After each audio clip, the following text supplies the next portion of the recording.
The challenges presented by our age really have to be faced by every individual human being today. I have made it quite clear on a number of occasions that to understand the way individuals need to face those challenges, we must be aware of how human evolution progresses all over the globe.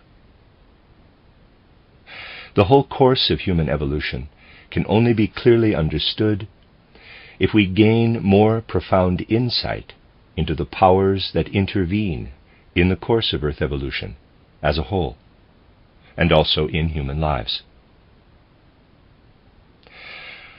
I have used a number of different approaches to show that as human beings we are part of an ongoing evolution that may be said to be taking its normal course. Spiritual science enables us to follow its progress over extended periods of time.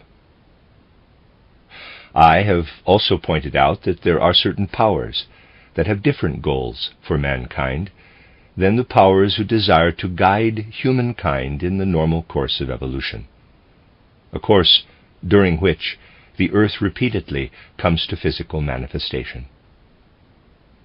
Some of those powers we would call Luciferic, others Ahrimanic. I have spoken of this a number of times. It is necessary to take a very serious view of these things today, but our hearts and minds cannot really achieve this serious mood unless we pay proper attention to the way these Luciferic and Ahrimanic powers intervene directly in human lives. As you know, a new era in human evolution started during the 15th century, very different from anything that went before. Thinking of this, you will want to be aware of the many ways in which life is different in the present age, which had its beginning in the 15th century, if we compare it to the preceding age. We may say that one particular feature of the present age is that intellectual thinking has developed since the middle of the 15th century. Humankind has to undergo a major process of education in the course of Earth evolution. Part of it is this training of the intellect. Human beings had to find out, as it were, how human life can be lived when the emphasis is on intellectual thinking. They could never have been raised to be truly free individuals if the intellectual principle had not become part of them. We have no clear idea today of the extent to which people differed from us before the middle of the 15th century, particularly in this respect. We tend to take the things we are given for granted without giving them much thought. We are now generally dealing with the peoples of civilized countries who are inclined to think with the intellect, and we have come to believe that people have always been thinking like this. That is not the case, however. Before the middle of the 15th century, people were thinking in a different way. They simply did not think in the abstract terms in which we think today. Their thinking was very much more vivid and concrete, immediately bound up with the objects of the world around them. They were much more bound up with the feelings and will impulses that can be experienced in the human soul. We are living very much in our thoughts, though we are not sufficiently aware of this. We are not even aware of the source from which this way of thinking, the intellectual approach which we take so much for granted, has evolved. We shall have to go a long way back in human evolution to get a real understanding of the origins of this way of thinking, this intellectualism. Another question we must ask ourselves is whether anything still remains of the human activity out of which our thinking has evolved. You know that older evolutionary forces persist into later ages and continue to be present side by side with those that are normal to the age in question. This also applies to our thinking. Reminders, echoes of thinking, of an activity similar to our thinking, are experienced in our dreams. When a whole world of images emerges from our nighttime sleep. Experience teaches us to distinguish between the world of thoughts we evolve between waking up and going to sleep, and the world of dream images, which we experience in an entirely passive way. If we go back to earlier times in human evolution, we find that the further back we go, the more does the life of the soul during waking hours come to resemble the mental activity we know in our dreams today. Present-day thinking is the fruit of later stages of evolution. During earlier stages along this path, the human soul developed activities more akin to dreaming. If we follow this dreamlike activity of the human soul a long way back, we find ourselves going beyond Earth evolution as we know it. We come to a time when the Earth had taken a physical form in the cosmos that preceded the present one. We have got used to calling it the old moon evolution. Human beings were part of this as well, but in an entirely different form. During that moon evolution, that is, the time when the Earth materialized in a form that preceded the present one, the human being, the true ancestor of modern man, was still completely etheric. His soul became active in a way that was definitely dreamlike, consisting of dream images.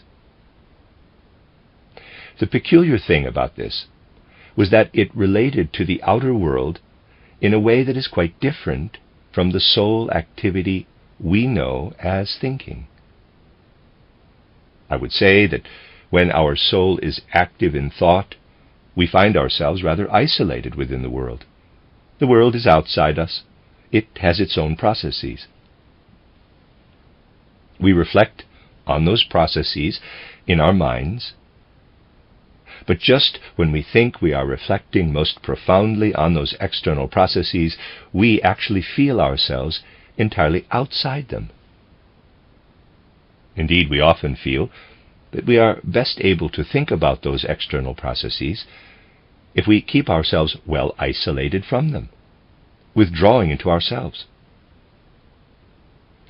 The human ancestor, who was dreamy in his thinking, if I may put it like this, did not have that feeling.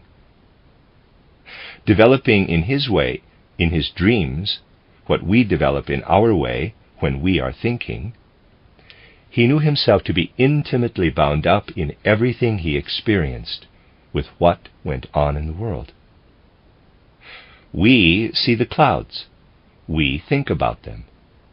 But we do not feel that the powers alive in the clouds are also alive in our thinking. Our human ancestor did have the feeling that the powers alive in a cloud were also alive in his thinking. This ancestor said, and I must translate what he said into our language, for his language was a silent one compared to ours. The powers that are alive and active in the cloud out there produce images in my mind. He saw himself no more isolated from the great universe in which the cloud revealed its essential nature than my little finger is able to think itself isolated from the rest of me. If I were to cut it off, it would wither. It would no longer be my finger. The human ancestor felt that he could not exist apart from the universe that belonged to him. My little finger might well say, "The blood which pulses through the whole of the body also pulses within me. The whole of my organic life is governed by the same laws as the organic life of the rest of the body. The human ancestor said, "I am part of the universe. The power that pulses within me as I evolve images is the same as the power that is alive and active in the forming of clouds." That is how the human ancestor felt himself to be closely related, intimately bound up with the whole world. We need to feel isolated from everything that goes on outside us in our thinking, as though the umbilical cord has been cut, and we are separate from the essential origins and causes of the existing world. In ordinary life, we are not aware of the pulses beating throughout the universe. Our thinking has grown abstract.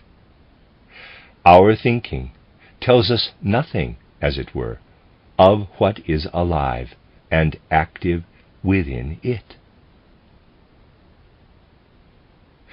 This provides the actual potential for the freedom of human beings, a freedom where we do not feel that something is thinking in us, but that we ourselves do the thinking. The human ancestor was unable to form ideas independently of the universe as a whole. The human ancestor felt himself to be bound up with the existing world. He knew that this existing world contained more than just abstract forces of nature. He knew that power was also wielded by entities that differed from human beings, entities that did not have a physical body, such as the human body, though human beings might feel that they had citizenry of the universe in common with them. The ancestor was not aware of, quote, forces of nature, close quote. He felt himself to be in communion with nature spirits. Today we may say that everything that happens in nature follows the laws of nature, and we are part of that nature. For the human ancestor, who lived in a far distant past, it was natural to say that everything that happened in nature outside himself happened out of will impulses of the spirits of nature. We say the earth attracts the bodies that are on it due to gravity, and according to the law of gravity, the gravitational pull decreases at a rate that is proportional to the square of the distance between the two objects. We call this a special case of a law of nature. When we speak of nature, we base ourselves on such abstract notions. The human ancestor knew that an essential spiritual element was present in the phenomenon we have made into an abstract gravitational force. Certain spiritual powers, who may be said to be involved in human evolution, thus developed a relationship to human beings. This would normally cease the moment Earth evolution proper began for the human being. At that point, human beings would be released from the tutelage of those spiritual powers, powers they had felt to be flowing and floating into them during the old moon stage. So we must ask ourselves what it was that made human beings grow independent of the guidance of spirits with whom they had felt at one, however dimly. It happened when the mineral kingdom became part of human nature. In those far distant times of which I have just spoken, human beings did not yet have the mineral kingdom within them. Their organization would not have been perceptible to our present-day sense organs, for it did not yet include mineral elements. To grasp this, without getting caught up in preconceived notions, we need to consider what it truly means when an organism includes the mineral kingdom. People tend to be superficial in their thinking about such things. We look at a mineral, a stone, and quite rightly consider it to be the way it presents itself to our observation. Then, however, we look at a plant in exactly the same way we look at a stone. In reality, it is not the actual plant we see. A plant is really something entirely beyond sensory perception. Consider a system of forces that, in a sense, has the qualities of an image. Its relationship to the mineral kingdom is that this otherwise invisible organization soaks up the mineral kingdom and the forces that are active between individual component elements in the kingdom. I have a plant before me. It is an invisible system of forces that absorbs mineral principles from the mineral kingdom. The result is that the mineral aspect occupies the space also occupied by the invisible system of forces. I see this mineral aspect, though it is merely something the plant, which is not perceptible to the senses, has absorbed. That is how it is even with a plant.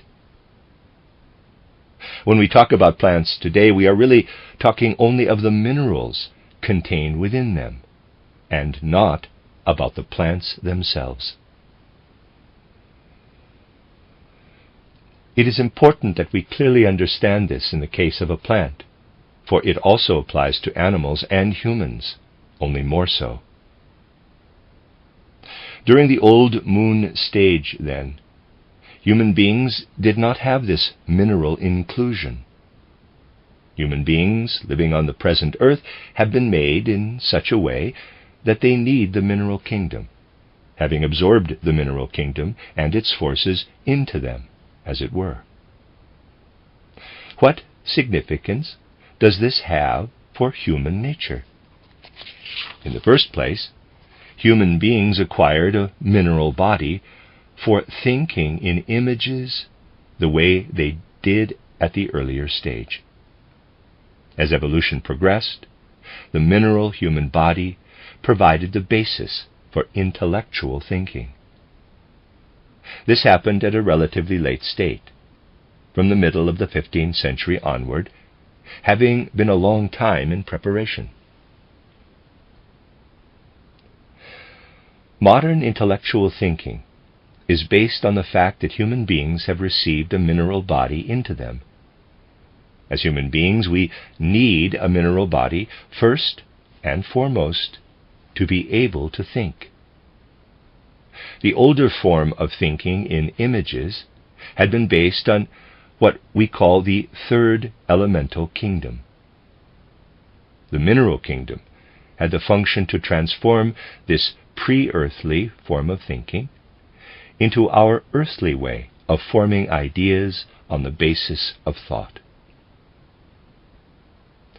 Within the great scheme of things, the spirits with whom human beings had to feel themselves connected in forming those ideas that were images in the distant past, were then relieved of their function.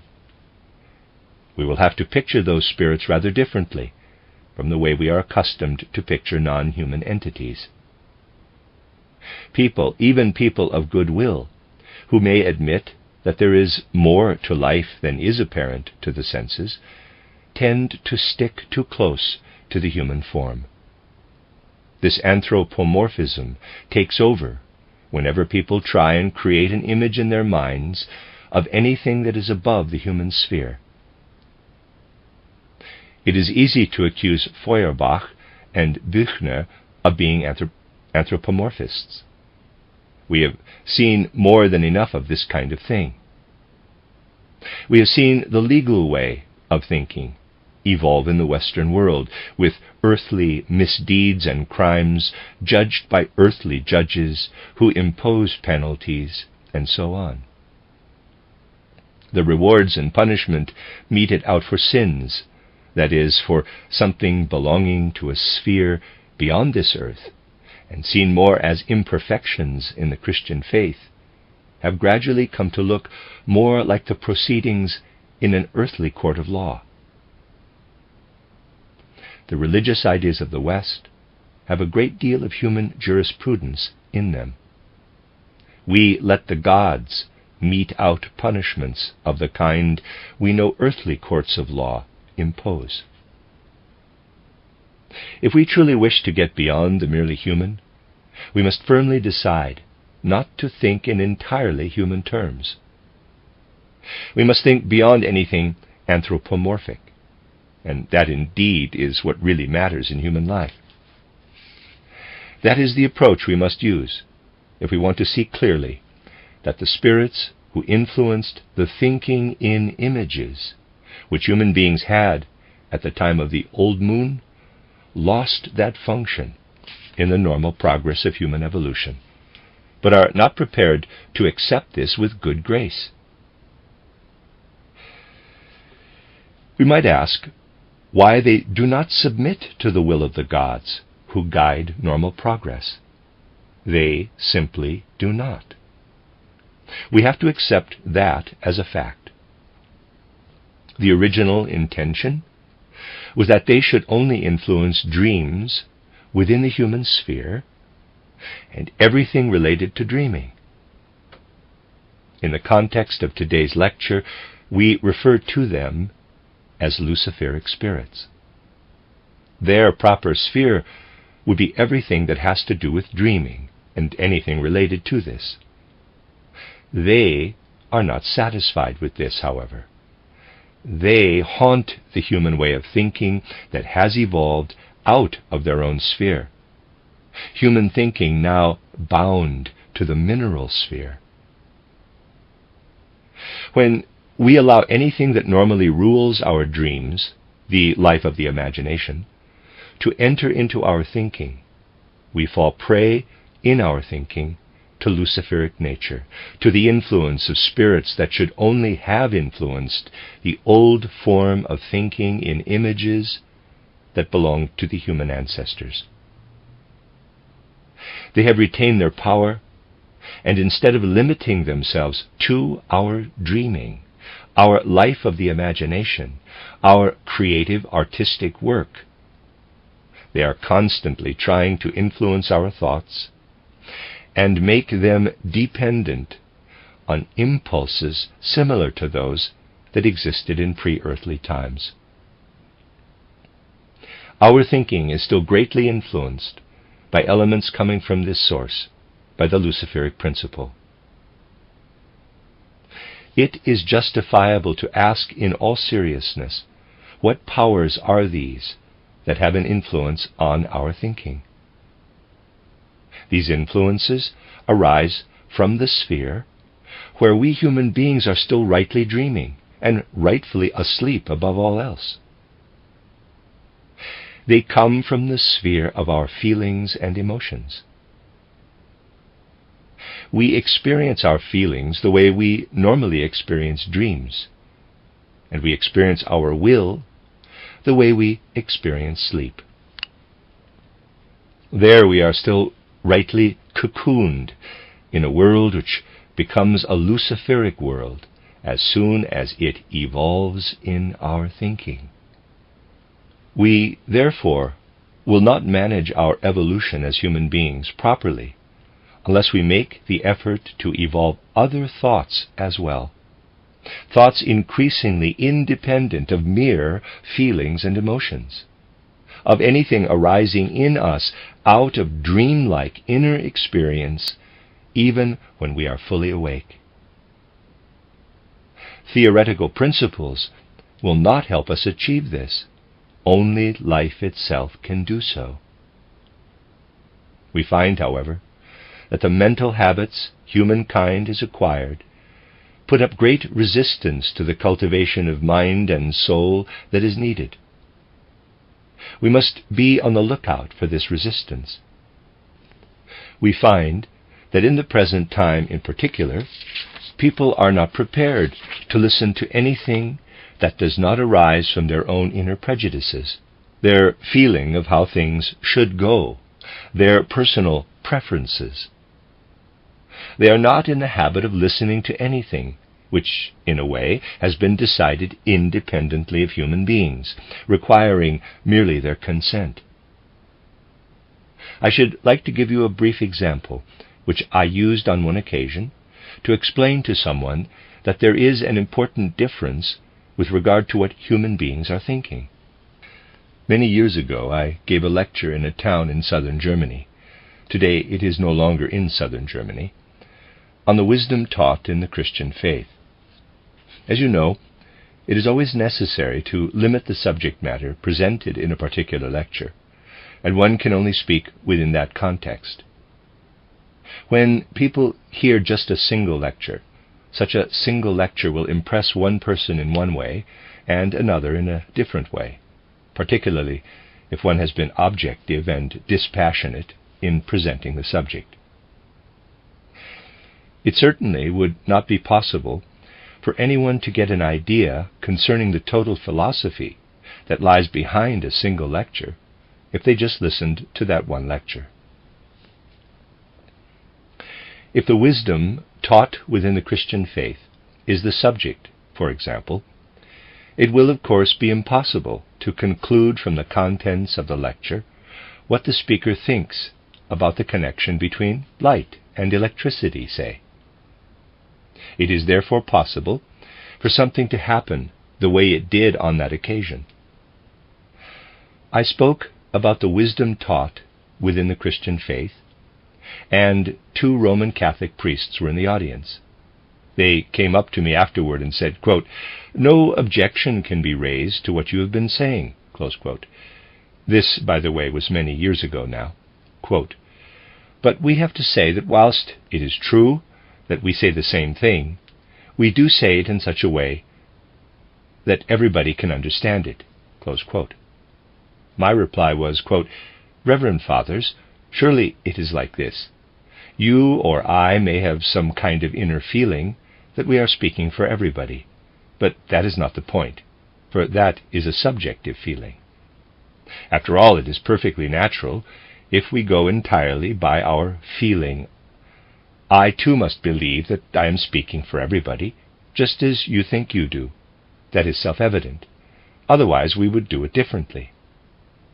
But we are now living in an age when our belief that something is justifiable does not count. We need to let the facts speak for themselves. We must learn to look to the facts. Subjectively, you believe you are speaking for everybody. But now, let me ask you about the facts.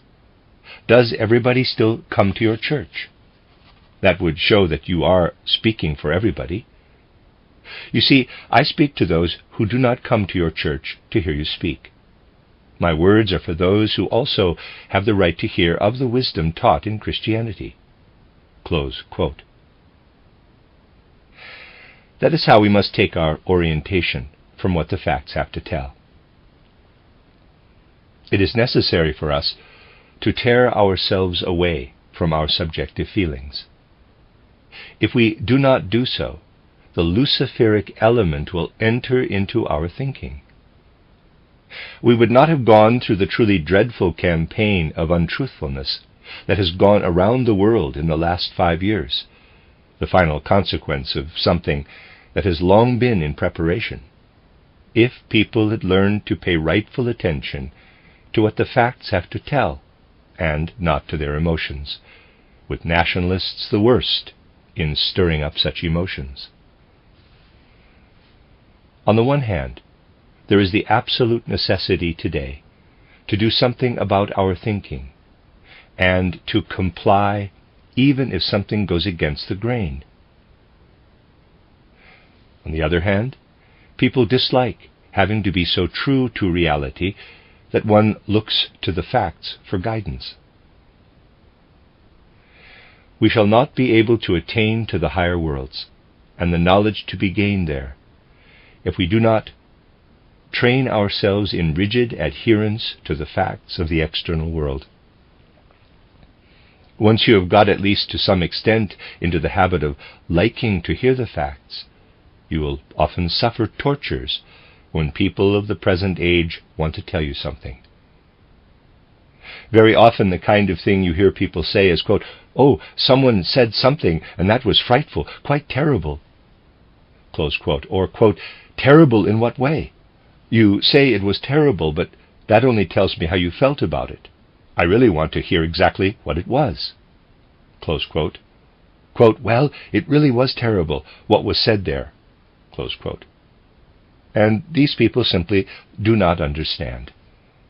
All the time they want to describe their subjective feelings concerning the matter, whilst you want to hear an objective report of what they actually saw.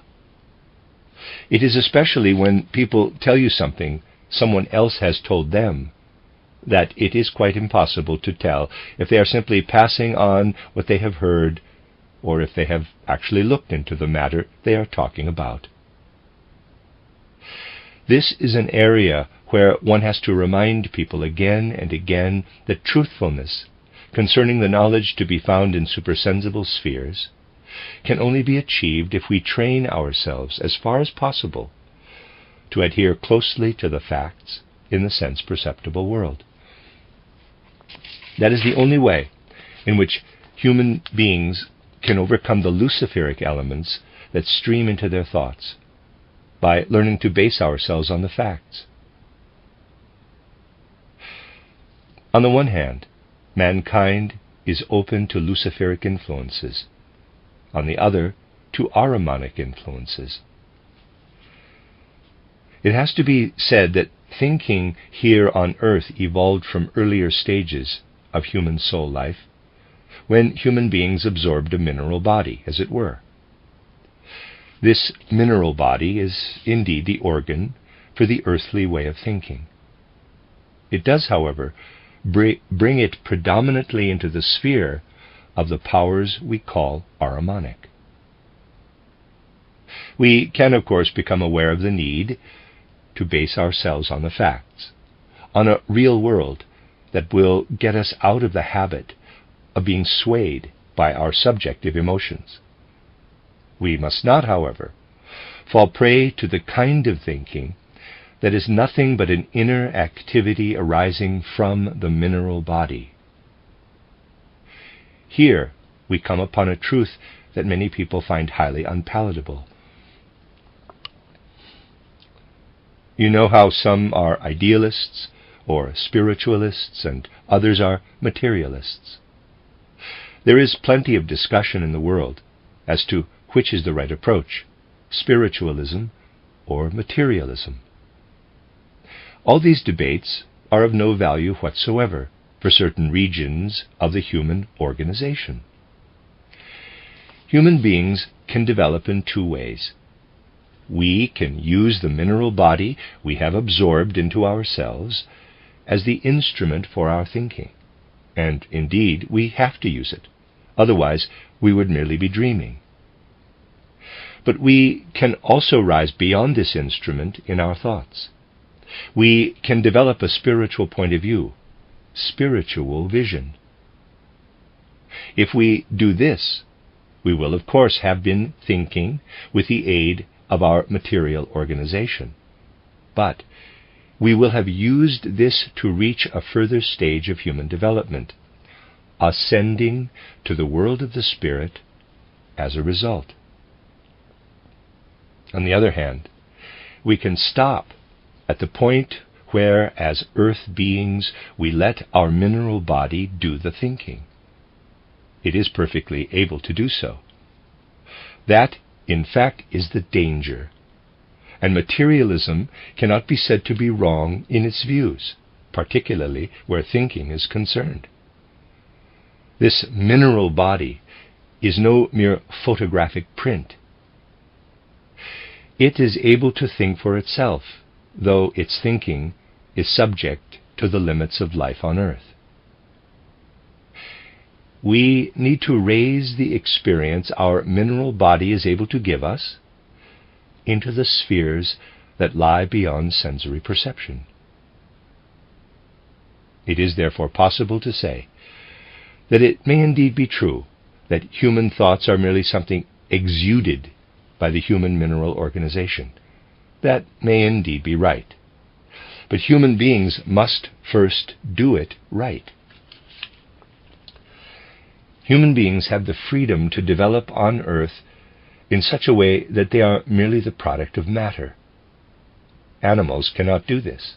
They do not get to the point where mineral inclusion leads to the development of thinking activity.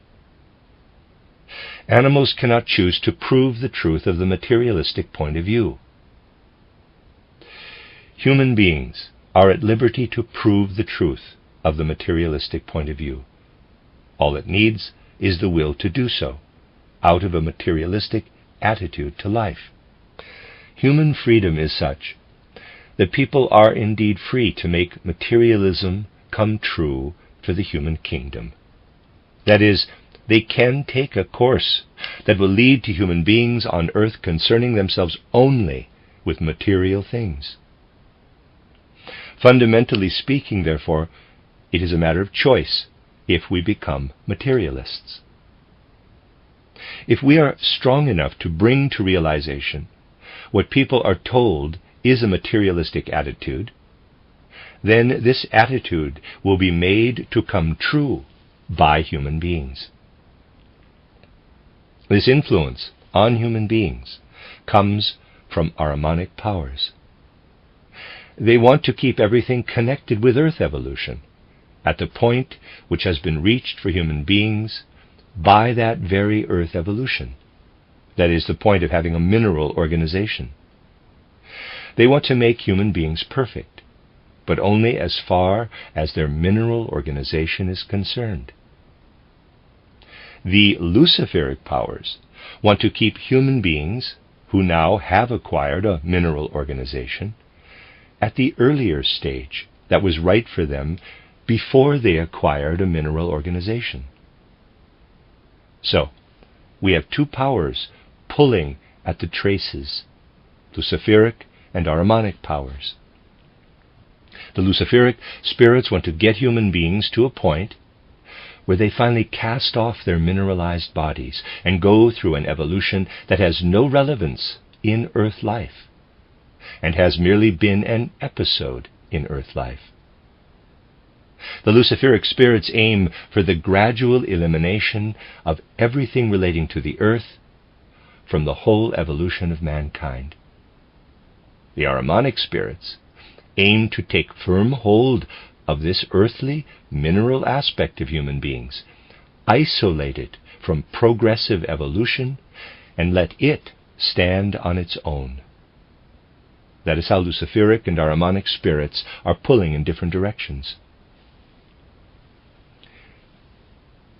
It is absolutely vital that, having presented the large outline, we now come to apply this to ordinary everyday life. We do not consider a U-shaped bar of iron to be a horseshoe when it is in fact a magnet. In the same way, we really should not consider human life to be entirely the way it may appear on the outside. If you shoe a horse with magnets, you fail to realize that a magnet has more to it than a horseshoe. Yet it happens quite often nowadays that people speak of human life exactly like someone who shoes his horse with magnets rather than with horseshoes. People have no hesitation in speaking of positive and negative electricity in the inorganic sphere, or of positive and negative magnetism. Yet they hesitate to speak of Luciferic and Ahrimanic elements in human life.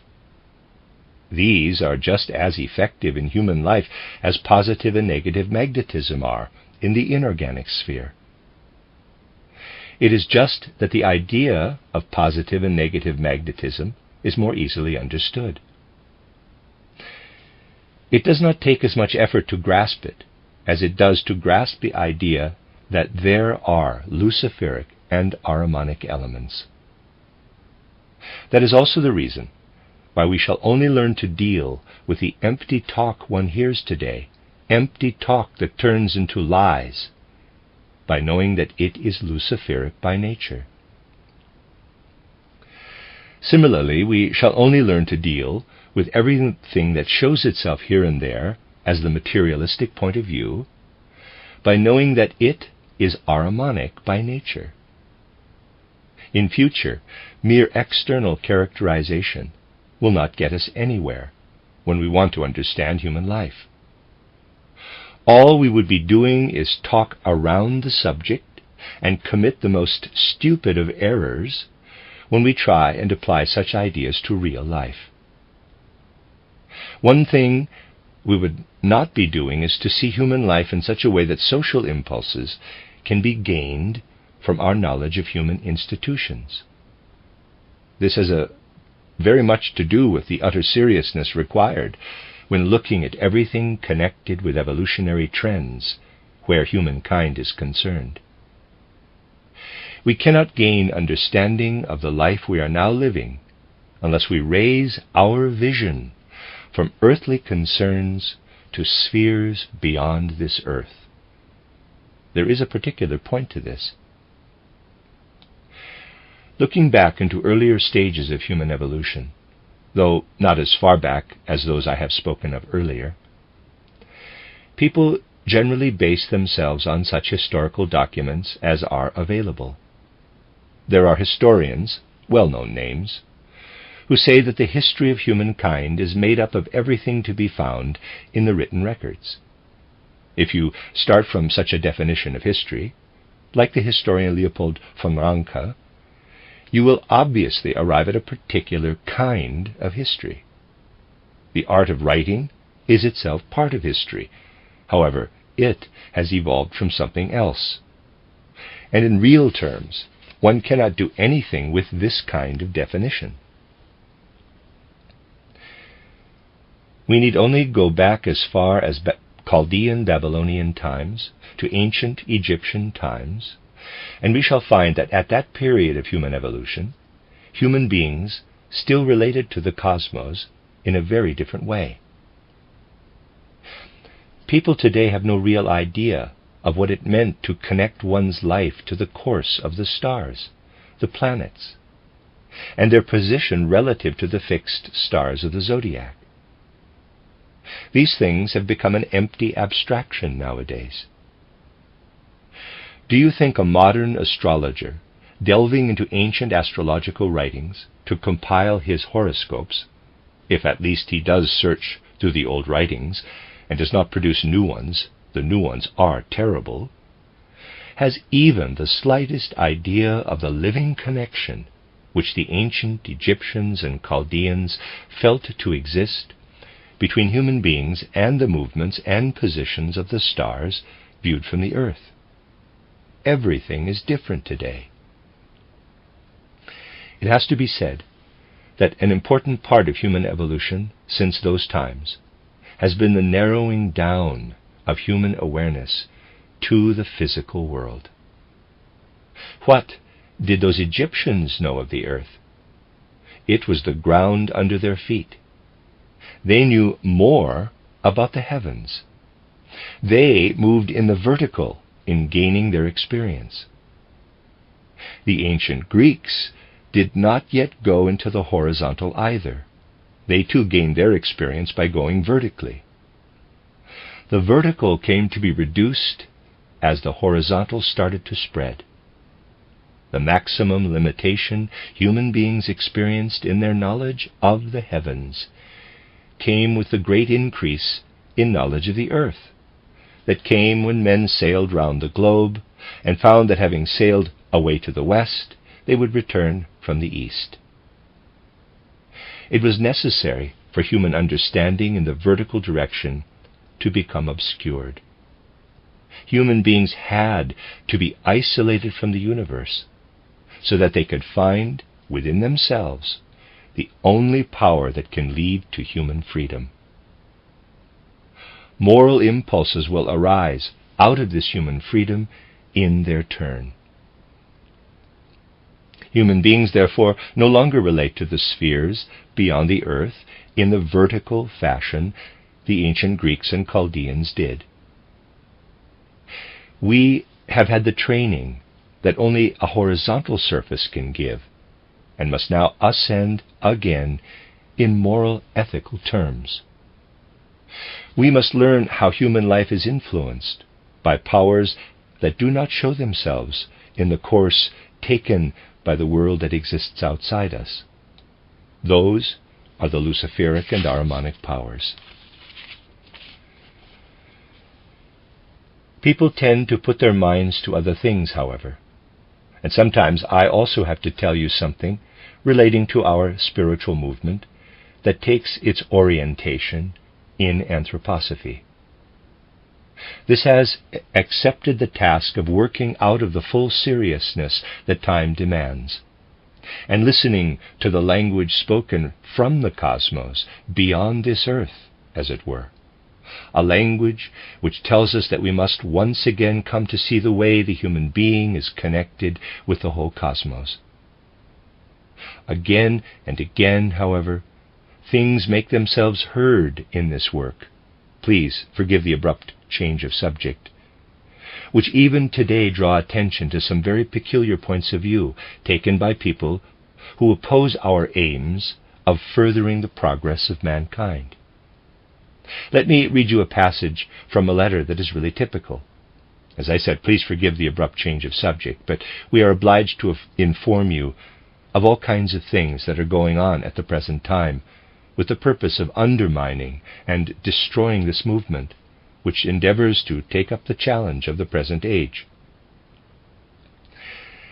There is someone in Norway who had made it his task to destroy our movement. To assure himself that he has a right to do so, this man is writing to leading figures. That is how one does these things nowadays. He wrote to a publication called Political Anthropological Monthly. This journal sent him the following information, quote, "Dr. Steiner is a Jew of the purest water. He is connected with the Zionists, indeed associated with them, and works for the Entente." Close quote. The editor added that they, that is, people of this kind, quote, "have had their eye on him for some time." Close quote. I just wanted to tell you this in conclusion, as yet another case among the many one gets today, with a new one coming up almost daily. That is the attitude anthropologists are now taking to the efforts being made in the anthroposophical field.